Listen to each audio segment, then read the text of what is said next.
सिद्दीक़ अकबर ने पढ़ाया है। सिद्दीक़ अकबर रज़ी अल्लाह ताला अन्हु ने ही पढ़ाया है अहले सुन्नत के अकीदे के मुताबिक। तो बहरहाल मैं अब बात करता हूँ उस खलीफा यार की, खलीफा बरहक की, जी जो खुलफाए राशिदीन में भी शामिल हैं, हक चार यार में भी शामिल हैं, अशराए मुबशरा में भी शामिल हैं और उन टॉप लिस्ट के सहाबा में शामिल हैं जिन्हें जनाबे वाला गज़वा बदर भी नसीब हुआ है, जंगे बदर भी नसीब हुआ है। उन्हें ज़माना अपने जनाबे वाला मोहब्बत में सैयदना सिद्दीक़ अकबर के नाम से जानता है।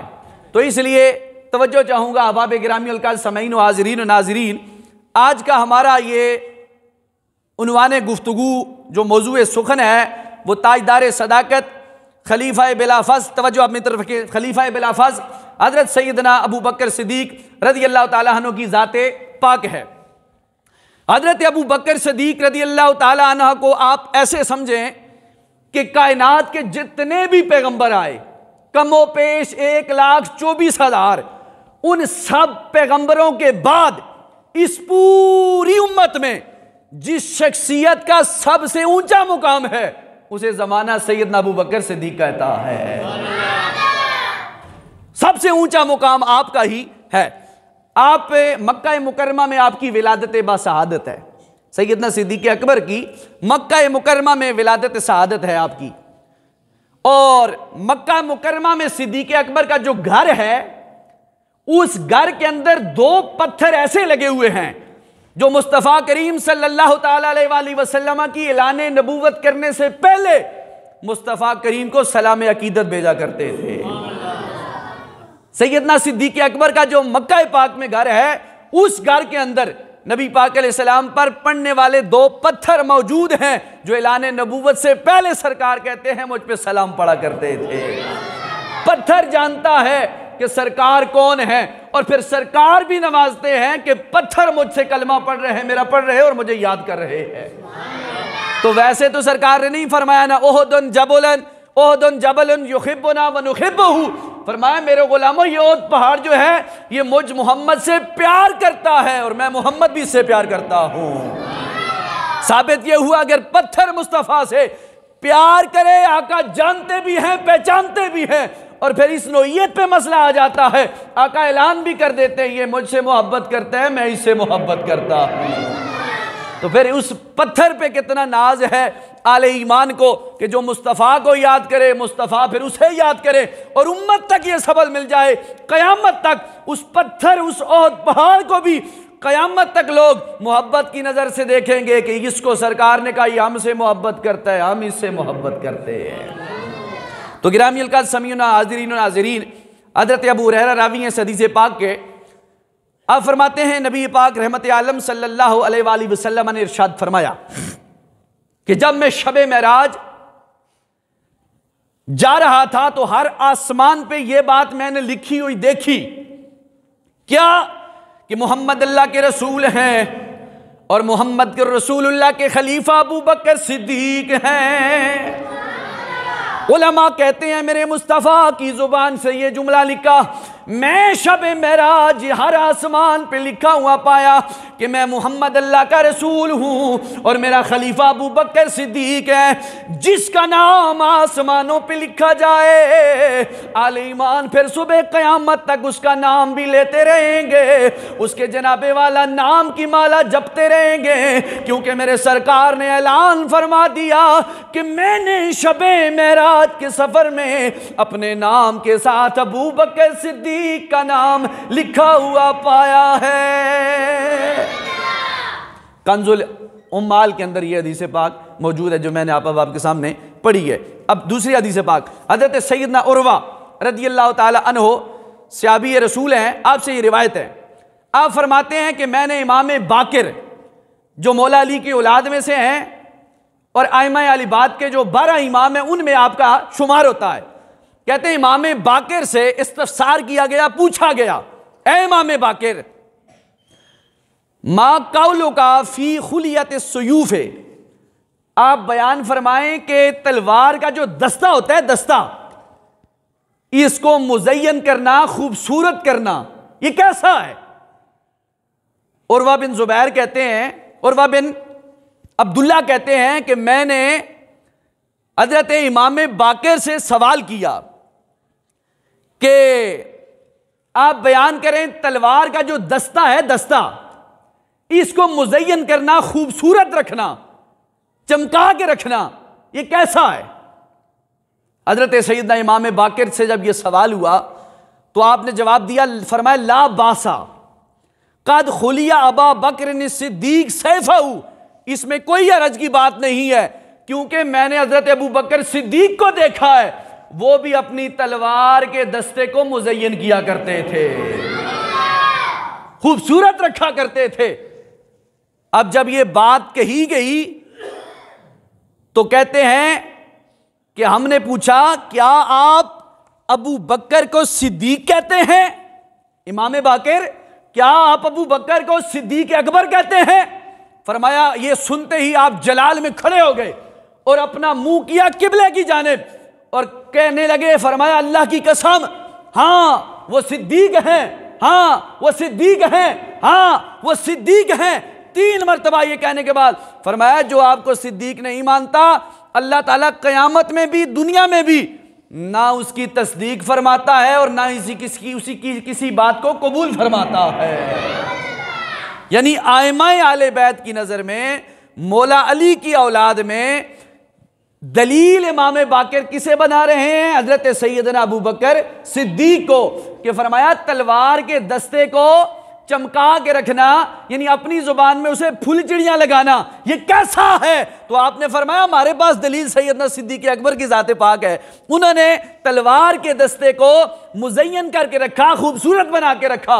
हमारे वास्ते नबी पाक अलैहिस्सलाम के प्यारे सहाबी और सुसर सैयदना अबू बकर सिद्दीक का अमल जनाबे वाला मशाले राह है, हम जो काम वो करेंगे हम भी उनके पीछे करेंगे। गोया आपने ये बात वाजे कर दी कि हमें सिद्दीक अकबर से भी प्यार है और सिद्दीक अकबर के अमल से भी प्यार है। ये हजरत इमाम बाकर रदी अल्लाह ताला अन्हु ने इस बात का कितना सख्त जवाब दिया। फरमाया हाँ वो सिद्दीक हैं, हाँ वो सिद्दीक हैं, हाँ वो सिद्दीक हैं, और जो आपको सिद्दीक नहीं मानेगा अल्लाह क़यामत वाले दिन और दुनिया में भी उसके किसी कौल की तस्दीक नहीं फरमाएगा। ये बोल रहे हैं इमाम बाकर। तो आला हजरत इमाम आले सुन्नत फरमाते हैं कि किस सिद्दीक की बात करते हो? अस्दकुस सादिकीन सैयदुल मुत्तकीन, चश्मे गोशे वजारत पे लाखों सलाम। और फिर बात हजरत उमर फारूक की आई तो कहा हम जुबाने नबी तर्जुमाने नबी, शान जाने अदालत पे लाखों सलाम। और फिर जब बात हजरत उस्मान गनी पे आई तो कहा जनाबे वाला वो, यानी वो उस्मान साहिबे कमी से होदा हुल्ला पोशे शहादत पे लाखों सलाम। और जब बात मौला अली पे आई तो फरमाया मुर्तज़ा शेरे हक सैयदुल अशजहीन साकी शीर शरबत पे लाखों सलाम। आपने इस बात को वाज़े फरमा दिया कि मेरे मुस्तफ़ा के जो सहाबा हैं वो आसमानी चमकते हुए सितारे हैं, जैसे सरकार ने खुद फरमाया असहाबी का नजूम बेअय्यिहिम मुक़्तदैतुम इह्तदैतुम। फरमाया मेरे गुलामों आसमान के चमकते हुए सितारे जैसे हैं, मेरे सहाबा सितारों की मानद हैं, इनके पीछे तुम लग जाओ तुम्हें हिदायत ही हिदायत मिल जाएगी। तो इसलिए गिरामी अल समईन व हाज़रीन व नाज़रीन, हज़रत सैयदना अबू बकर सिद्दीक रदी अल्लाह ताला अन्हु की ज़ाते पाक वो ज़ाते पाक है कि जिन्हें आसमानों में भी सिद्दीक के नाम से जाना जाता है। और दूसरी रिवायत के मुताबिक आपको लफ्ज़ नाम खलीम से याद किया जाता है आसमानों में। हज़रत सिद्दीक अकबर को बड़ी बात है, ज़मीन पर नहीं आसमानों पे भी जिस शख्स को पहचानता है कोई, उसका नाम हज़रत अबू बकर सिद्दीक रज़ी अल्लाह ताला अन्हु है। सैयदना अबू हुरैरा रिवायत करते हैं, आप फरमाते हैं कि ताजदार मदीना रहमत आलम सल्लल्लाहु ताला अलैहि वसल्लम की बारगाह में एक दिन जिब्रील अमीन तशरीफ़ लाए और एक कोने में आकर बैठ गए। हज़रत अबू हुरैरा फरमाते हैं अल्लाह के महबूब रहमत कोनैन सल्लल्लाहु ताला अलैहि वसल्लम की बारगाह में जिब्रील अलैहिस्सलाम हाजिर हुए और हाजिर होकर एक कोने में बैठ गए। फरमाते हैं थोड़ी देर गुजरी तो अल्लाह के महबूब अबू बकर सिद्दीक रदियल्लाहु ताला अन्हु दरवाजे के अंदर तशरीफ लाए और सरकार दो जहां सल्लल्लाहु ताला अलैहि वसल्लम के सामने से आपका गुजर हुआ तो जिब्रील अमीन की नजर पड़ी अबू बकर सिद्दीक पर। अबू बकर सिद्दीक पर जिब्रील की नजर पड़ी तो जिब्रील बोलने लगे मेरे मुस्तफ़ा करीम की बारगाह के अंदर, या रसूल अल्लाह, ये अबू कहाफा के बेटे अबू बकर जा रहे हैं। मेरे सरकार ने जिब्रील की ये बात सुनकर फरमाया, जिब्रील तू क्या जानता है, कैसे जानते हो कि ये अबू बकर सिद्दीक हैं? हजरत आका अलैहिस्सलाम के सवाल पर जिब्रील अमीन कहने लगे, या रसूल अल्लाह, उस रब्बुल आलमीन की कसम है जिस रब्बुल आलमीन ने आपको हक का पैगंबर बनाया है, रिसालत का ताज पहनाया है, नबूवत का जनाबे वाला ताज पहनाया है, अल्लाह करीम के जनाबे वाला इस मकबूल बंदे को आसमानी मखलूकात भी जानती है कि ये अबू बकर हैं, ये सिद्दीक अकबर हैं, बल्कि इनका नाम आसमानों में अल्लाह के नजदीक हलीम है। फरमाया अबू बकर के नाम से भी जानते हैं, सिद्दीक अकबर के नाम से भी जानते हैं, लेकिन खास नाम इनका हलीम है, जो आसमानों की मखलूकात इस नाम से अबू बकर सिद्दीक को जानती है। तो अब अंदाजा लगाएं कि हजरत अबू बकर सिद्दीक का मुकाम कितना बुलंदोबाला है कि जिब्रील की जुबान पे आपका नाम बोल रहा है। और जिब्रील जाहिरी बात है अपनी मर्जी से तो नहीं बोलता, जिब्रील वही बोलता है जिसका रब उसे इज़्न करता है, हुक्म देता है। तो गोया अल्लाह जो हुक्म देता है उस हुक्म में राजी है कि मेरे जनाबे वाला अबू बकर का चर्चा किया जाए, अबू बकर सिद्दीक के साजे प्यार किया जाए। तो अल्लाह करीम के महबूब की बारगाह में जिब्रील ने यह साबित किया कि सिर्फ आसमान ज़मीन वाले ही अबू बकर को नहीं जानते, आसमान वाले जानते भी हैं और पहचानते भी हैं। तो वो हज़रत अबू बकर सिद्दीक रदियल्लाहु ताला अन्हो, मस्जिद नबवी शरीफ के साथ आपका घर था। मदीने पाक में अबू बकर सिद्दीक के 2 घर थे, मक्के पाक में 1 घर था, मदीने पाक में 1 घर बिल्कुल मस्जिद नबवी शरीफ के साथ जुड़ा हुआ था। मुस्तफ़ा करीम ने अपनी आखिरी उम्र में इरशाद फरमाया, मेरे गुलामों, मस्जिद नबवी शरीफ की अंदर की तरफ जितनी लोगों के घरों की खिड़कियां हैं वो बंद कर दो सारी खिड़कियां, सिवाय मेरे अबू बकर सिद्दीक की खिड़की के। फरमाया अबू बकर सिद्दीक के घर की खिड़की खुली रहने दो, क्योंकि मेरे मुस्तफ़ा ने ये इंतखाब किया और कायनात आलम वालों को बताना था जो मेरे अबू बकर का मुकाम है, मेरी नजर में और किसी का मुकाम नहीं है। इसीलिए इमामुल अंबिया ताजदार मदीना रहमत कोनैन सल्लल्लाहु ताला अलैहि वसल्लम ने आपको वो बुलंदोबाला मुकाम और मनसब दिया कि ज़माना आज भी नाज करता है कि अल्लाह करीम ने हमें पैगंबर दिया तो बेमिसलो बेमिसाल, और पैगंबर का नायब अबू बकर सिद्दीक दिया तो वो भी बेमिसलो बेमिसाल। हज़रत अबू बकर सिद्दीक रदियल्लाहु ताला अन्हु, आप इस्लाम लाने से पहले भी बुतों को आपने कभी सजदा नहीं किया। इस्लाम लाने से पहले भी आपने बुतों को कभी सजदा नहीं किया। एक दिन वालिद ने हाथ पकड़ा अबू कहाफा ने और ले गए अपने बुत खाने की तरफ। फरमाया, आओ मैं तुम्हें अपने इलाह की जियारत के लिए ले चलता हूं। हाथों में हाथ डाला, बुत खाने में पहुंचे। अबू कहाफा ने अबू बकर सिद्दीक से कहा, अबू बकर, ये हमारे इलाह हैं, ये हमारे माबूद हैं, हम इन्हें सजदा करते हैं, हम इन्हें जानते हैं और हम इन्हें पहचानते हैं, ये हमारे इलाह हैं, खुदा है। आपने ये बात सुनी, खामोश हुए। बस बाप ने हाथ छोड़ा और बुत खाने से बाहर निकले। आपने जो बुत मौजूद थे, अबू बकर ने उनसे हम कलाम होना शुरू किया, अकेले तने तनहा। फरमाया, तुम हमारे इलाह हो? ठीक है, अगर इलाह हो तो फिर मैं ये पत्थर उठाता हूं, इससे अपनी जान बचाना जरा। अगर हमारे इलाह हो, अपनी जान बचाना। अगर मेरे इलाह हो, मेरे खुदा हो अगर, तो फिर मुझे खाना दो, मैं भूखा हूं। अगर मेरे इलाह हो, मैं प्यासा हूं, मुझे पानी दो। अगर मेरे इलाह हो, मैं बरहना हूं, मुझे कपड़े दो। अगर ये बातें नहीं हैं तो फिर तैयार हो जाओ अपनी जान बचाने को। सैयदना सिद्दीक अकबर ने पत्थर उठाया और बुत को दे मारा और बुत जमीन पर गिरा और टोटे टोटे होके बिखर गया। ये मंजर थोड़ी देर के बाद अबू कहाफा अंदर तशरीफ लाए। आपने देखा बेटा ये क्या किया है, ये हमारे इलाह हैं, ये हमारे माबूद हैं, हम इनको पूजते हैं। आपने फरमाया अब्बा जान कैसे इलाह है जो ना सुनते हैं, ना सुना सकते हैं, ना काम आ सकते हैं। आपने फरमाया आओ मैं तुम्हारी शिकायत तुम्हारी वालिदा से करता हूं। अबू कहाफा अबू बकर का हाथ पकड़कर वालिदा के पास पहुंचे। फरमाया देखो तुम्हारे बेटे ने आज कितना बड़ा जुर्म किया है। कहा क्या? फरमाया बुत खाने में गया, हमारे इलाके को निस्तो नाबूद करके रख दिया, पत्थर मार के बखेर दिया, टोटे टोटे करके रख दिया।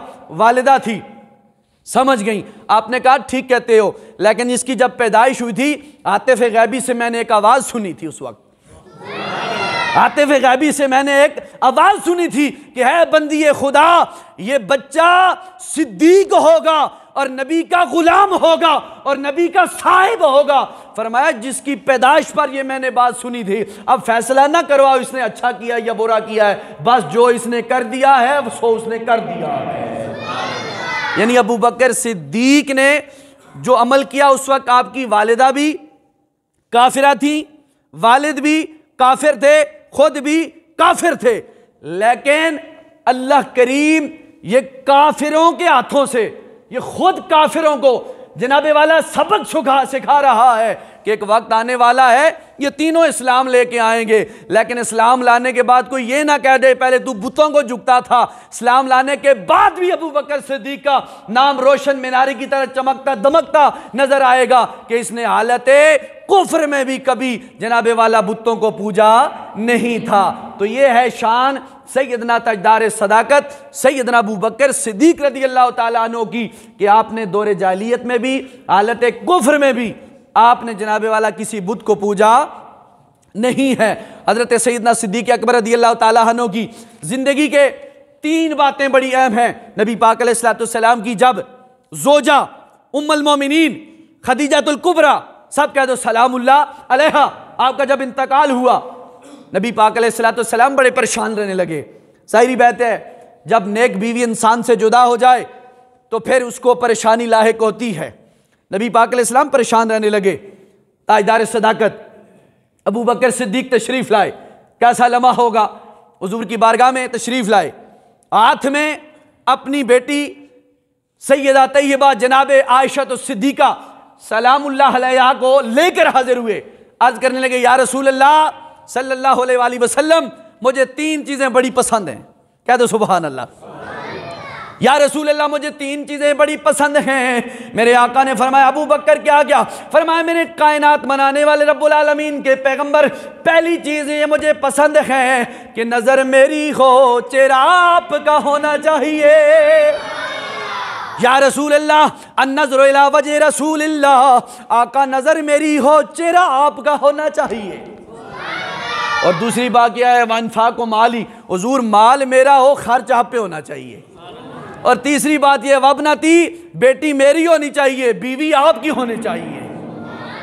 3 बातें कही अबू बकर सिद्दीक ने हुजूर को परेशान। हुजूर नजर मेरी हो, चेहरा आपका हो, माल मेरा हो, खर्च आप पे हो, बेटी मेरी हो, बीवी आपकी हो, आप कबूल फरमाएं। तो नबी पाक अलैहिस्सलाम ने सैयदा आयशा सिद्दीका को अपने अक़द में कबूल फरमाया। ये है शान सैयदना सिद्दीक अकबर की। फिर आगे हजरत उमर फारूक ने भी 3 बातें की, उस्मान गनी ने भी 3 बातें की, हैदर करार ने भी 3 बातें की। फिर ये बात सुनकर जिब्रील ने भी 3 बातें की। फिर ये बात जब मुकालमा हो रहा था तो रब ने भी 3 बातें की हैं। लेकिन ये एक लंबा मौजू है, फिर इंशाअल्लाह जिंदगी रही तो सुनाऊंगा। ये 3 बातें, इनमें बड़ी मोहब्बत वाली बातें हैं। बहरहाल हजरत अबू बकर सिद्दीक रज़ी अल्लाह ताला अन्हु की वो ज़ाते पाक है कि जिन्होंने कहा हुजूर अख मेरी, चेहरा आपका, यानी आपके बगैर मैं किसी को देखना पसंद ही नहीं करता। माल मेरा, आप पे कुर्बान करने को हर वक्त तैयार, बेटी मेरी है, बीवी आपकी होनी चाहिए। तो फिर हुजूर नबी रहमत सल्लल्लाहु अलैहि वसल्लम ने 3 चीज़ों से आपको सरफराज फरमाया। देखो जब तक जिंदा रहे सरकार की निगाहों में, वो सरकार की निगाहों में, फिर दुनिया से रुखसत हुए, अब भी निगाहों में, अब भी निगाहों में, और फिर दूसरा जब तक जिंदा रहे आपका माल सरकार के दीन पे खर्च होता रहा, लगाते रहे, और फिर बेटी भी अता फरमा दी निकाह में, और सुबह क़यामत तक हुजूर के निकाह में है। अच्छा यहां पे एक मसला आ गया। देखो जब इंसान की बीवी फोत हो जाए, वो उसके निकाह से खत्म हो जाती, बात उसके निकाह में नहीं रहती। अल्लाह चाहे कयामत वाले दिन जन्नती हो तो जन्नत में उसे अल्लाह दे सकता है, लेकिन यह जरूरी नहीं है कि हर बंदे की बीवी जो दुनिया में उसके निकाह में थी मरने के बाद भी उसके निकाह में हो। अल्लाह बात कह रहा हूं, जरूरी नहीं है हर शख्स के लिए कि जो दुनिया में उसकी बीवी थी मरने के बाद उसके निकाह में हो, लेकिन नबी पाक अलैहिस्सलाम को यह शर्फ हासिल है, यह कमाल हासिल है कि हुजूर कि जो अज़वाजे मोहतरात दुनिया में थी हुजूर के पर्दा करने से पहले दुनिया से पर्दा कर गई या हुजूर के पर्दा करने के बाद पर्दा कर गई, वो दुनिया में भी हुजूर के निकाह में थी, आज जन्नत में भी हुजूर के निकाह में है। आखिर वजह क्यों? वजह इसलिए बंदा एक होता है उम्मती, एक होता है पैगंबर, और यहां से फर्क पता चलता है उम्मती और पैगंबर में। उम्मती की बीवी मर जाए तो उसका निकाह खत्म, नबी की बीवी दुनिया से चली जाए या नबी चला जाए उसका निकाह भी बरकरार रहता है, उसका रिश्ता भी बरकरार रहता है। तो यहां रुक के मैं एक बात कहना चाहूंगा कादियानियों के लिए। अल्हम्दुलिल्लाह हम तो सारे मुसलमान हैं, लेकिन हमें आंखें खोलनी चाहिए। कादियानियों के लिए बड़ी मजबूत दलील है कि तुम कहते हो नबी के बाद नबूवत का दरवाजा खुला है, माज़अल्लाह। यार नबी का निकाह नबी के जाने के बाद अगर नहीं टूट सकता तो खत्म नबूवत कैसे टूट सकती है? नबी के दुनिया से पर्दा करने के बाद अगर निकाह नबी पैगंबर का नहीं टूट सकता तो आपकी नबूवत कैसे खत्म हो सकती है? तो इसलिए यह बड़ी अहम पॉइंट है आपके लिए कि नबी पाक अलैहिस्सलाम के अज़वाज मोहतरात सारी की सारी मुस्तफ़ा करीम के निकाह में थी, हैं और रहेंगी। बल्कि हज़रत खदीजतुल कुबरा का जब इंतकाल होने लगा ना, पहली बीवी का, नबी पाक अलैहिस्सलाम ने फरमाया खदीजा अपनी सौंकनों से मेरा सलाम कहना। क्या कहना? अपनी सौंकनों से मेरा सलाम कहना। खदीजतुल कुबरा सलामुल्लाह अलैहा ने हैरत से पूछा, या रसूलल्लाह पहली बीवी मैं आपकी, 25 साल की आपकी उम्र, 40 साल मेरी थी उस वक्त जब निकाह हुआ, तो पहली बीवी मैं आपकी हूं और आप ये कह रहे हैं कि अपनी सौंकनों से मेरा सलाम कहना। आप मेरी सौंकना और कौन है कि जिन्हें मैं जाके आक्सा मेरे महबूब ने सलाम भेजा है? सरकार ने फरमाया फिरौन की बीवी आसिया ये जन्नत में मेरी बीवी होगी, जनाबे मरियम ये जन्नत में मेरी बीवी होगी। फरमाया इनसे मुझ मोहम्मद का सलाम कहना। तो एक बात साबित यह भी हुई कि मुर्दे को जिंदगी में बंदा किसी को कह सकता है कि यार जन्नत में पहुंच गया, मेरे फलां बंदे को मेरी तरफ से सलाम कह देना। तो यह बात अगर यहां पे मामला था मर मिट तबाह बर्बाद हो जाने का, तो सरकार को क्या जरूरत थी खदीजतुल कुबरा को कहने की कि अपनी सौंकनों से मेरा सलाम कहना। इससे एक बात यह भी साबित हुई, बंदा दुनिया से चला जाए तो दुनिया वालों का पैगाम भी अगर दिया जाए, अगर वो जन्नती हो तो पैगाम भी पहुंचाता है। और साथ ये भी खबर सरकार का फरमान दे रहा है कि बंदा दुनिया से जाते हुए जाने वाला वो मर मिट तबाह बर्बाद नहीं होता, वो जाता है लेकिन सिर्फ ये जहान बदलता है, ये जहान छोड़ के अगले जहान में चला जाता है।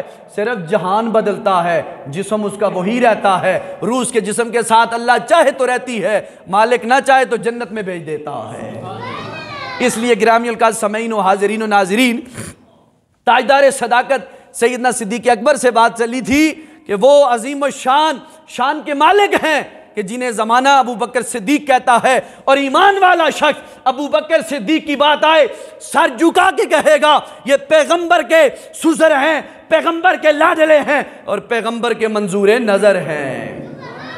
और ईमान वाला बंदा सैयदना सिद्दीक़ अकबर की बात को एक्सेप्ट करता है, बेईमान बंदा सैयदना सिद्दीक़ अकबर की बात को रिजेक्ट करता है। जो सिद्दीक़ अकबर की बात को सेलेक्ट करता है वही मोमिन भी है, ईमानदार भी है, और जो उनसे चिढ़ता है बेईमान भी है, मुर्तद भी है। इसलिए अल्हम्दुलिल्लाह हमारा ईमान सैयदना सिद्दीक़ अकबर की ज़ात पाक पे कल भी था और आज भी है।